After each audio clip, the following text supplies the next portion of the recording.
Thank you for visiting the Coin Lady channel again. Dear everyone, first things first, let's deal with the XRP ledger costs, which are extremely costly. This is the most crucial area, in my opinion, and it pertains to the XRP umbrella.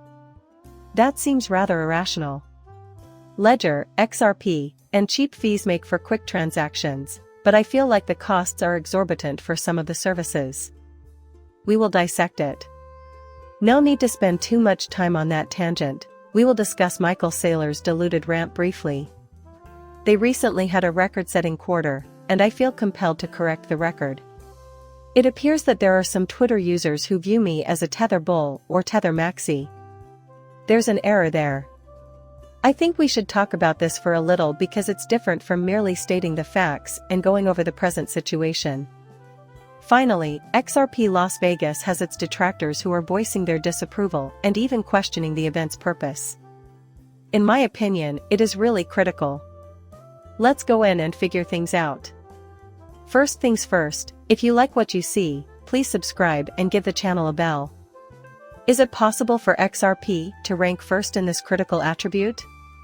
Why am I bringing this up? To be honest, I don't think there's a more crucial indicator for network users than that. Could you please tell me the number of individuals you are onboarding? In actuality, how many users are accessing the network? What follows is the unexpected part.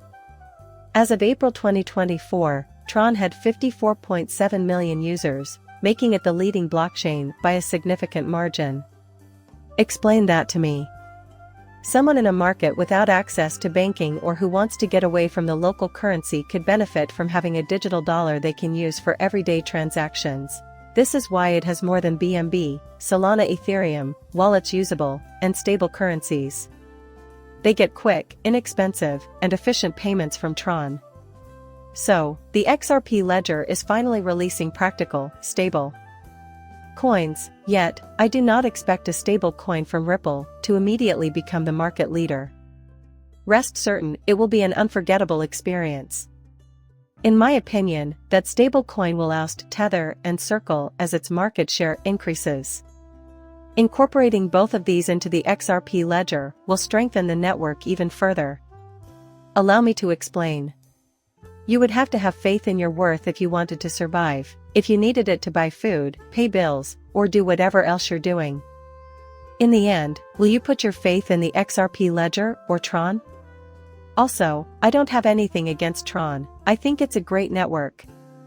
Here it is, in action.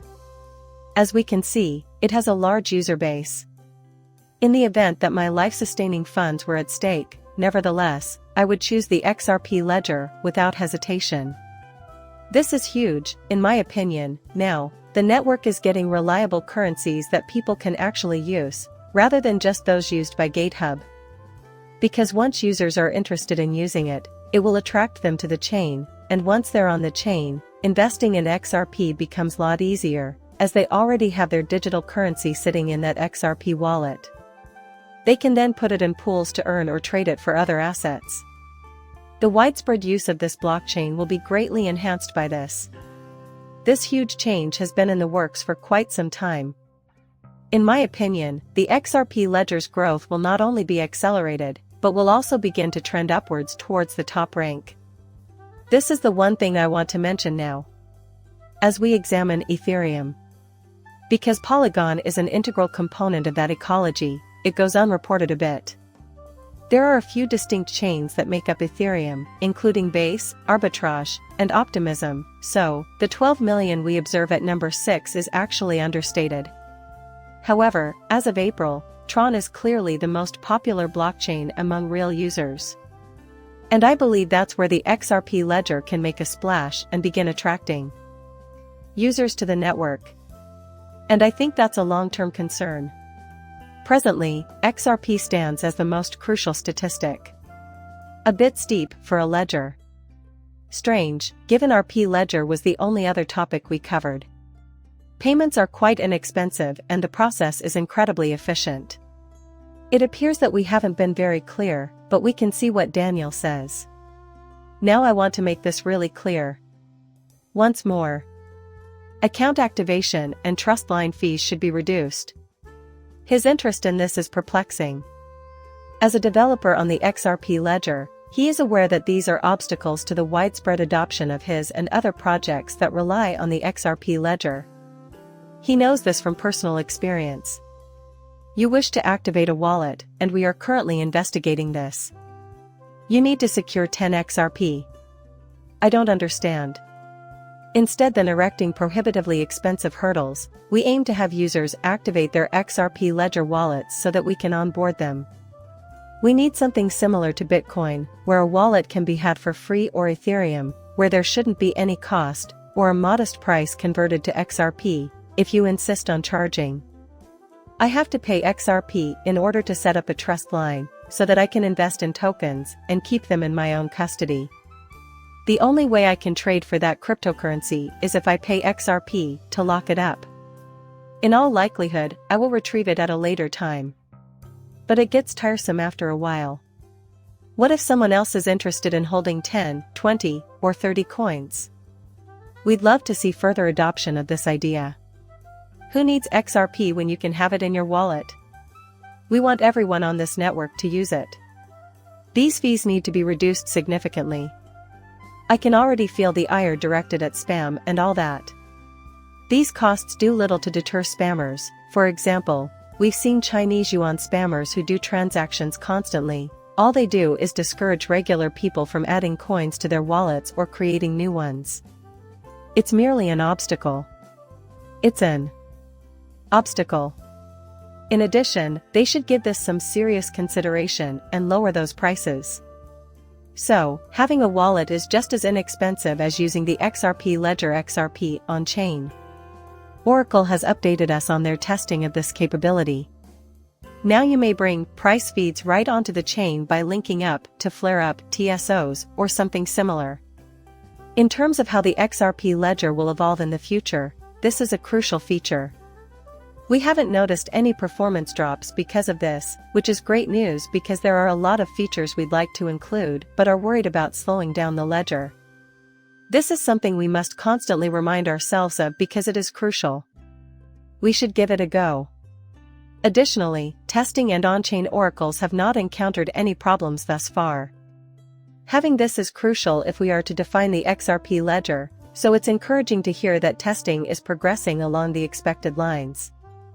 The XRP ledger from your grandpa's time won't resemble anything from now until at least a year or two down the road. They are embracing this network with great haste, bringing it into the modern age. XRP in Sin City, why bother? Many have expressed their agreement with Brad's statement, and they are thrilled to see the growing number of significant events organized by the XRP community. Of course, this is an old post, but XRP Gold Coast is having a huge event in March, and XRP Las Vegas is supposedly starting tomorrow. Important things like this are happening, and the XRP ledger brand is growing as a result. Ripple needs community-led events like these, because the firm can't handle everything on its own. And here we have Brad Kimes, putting on yet another first-rate show. Very crucial, you're performing admirably. Accordingly, these aren't merely a bottle-popping celebration of Bentley time. Having influential people like Brad and Michael Aaron, who aim to reach out to everyone, at this conference is a great first step in raising awareness of the issue. We may not yet have reached our desired destination, but the reality is that there is no such thing as an endpoint. This is an ongoing procedure. All of this is necessary. This is evident with Bitcoin, they still hold their conferences, even in weak years. Ethereum, naturally, they have these conferences, even though they've had terrible years. What you require is this. This isn't a party trick, it's a tool for adoption and expanding our community. Now, I've noticed that some people are accusing me of being a Tether maxi. I believe it's important to acknowledge that Tether is the largest stablecoin globally, with the highest liquidity and the most users. Those are just facts.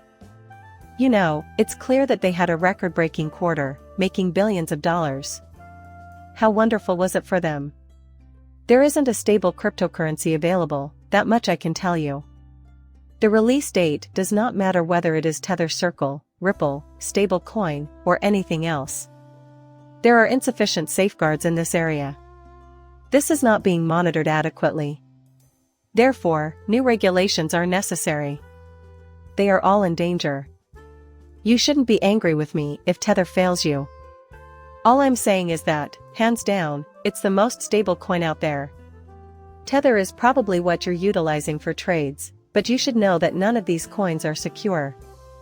They claim to go through audits and the like, but we really need additional rules to keep an eye on them to make sure they're holding all the reserves. However, these government standards are not equivalent to what is needed to ensure that they are keeping all the collateral and are safe. We observed a Circle, and to be honest, I trust the Circle more than Tether. Their entire wealth was held in Silicon Valley Bank, and when the bank collapsed, they were on the verge of collapsing. Unacceptable catastrophic losses would have befallen the people if the government had intervened. Believe me when I say that if Circle isn't perfect, there are weak spots and a Tether system. Therefore, it is imperative that stable coins be subject to international legislation and supervision. While crypto code is the law, trust is an important component of stable currency. We must have faith in the caretaker, and additional rules are required in that area. So, just because tethers aren't flawless doesn't mean there won't be any issues. That is not true of any stable coin, in his opinion. But the reality is that this is a monster now, serving as the leading adoptive parent. Have you heard about the most extensively used stablecoin in the world? What I'm trying to convey is that. Finally, we witnessed Michael Saylor's tirade. Then he proceeds to state, what theory constitutes a security?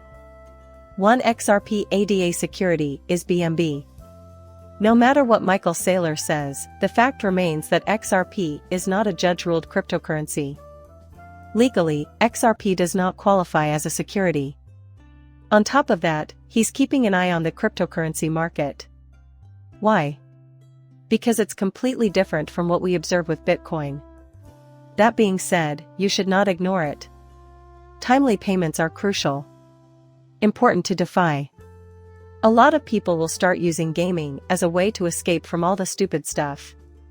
It is absurd. These are the kinds of scenarios where blockchain technology will prove to be quite useful. Bitcoin cannot compete in that market.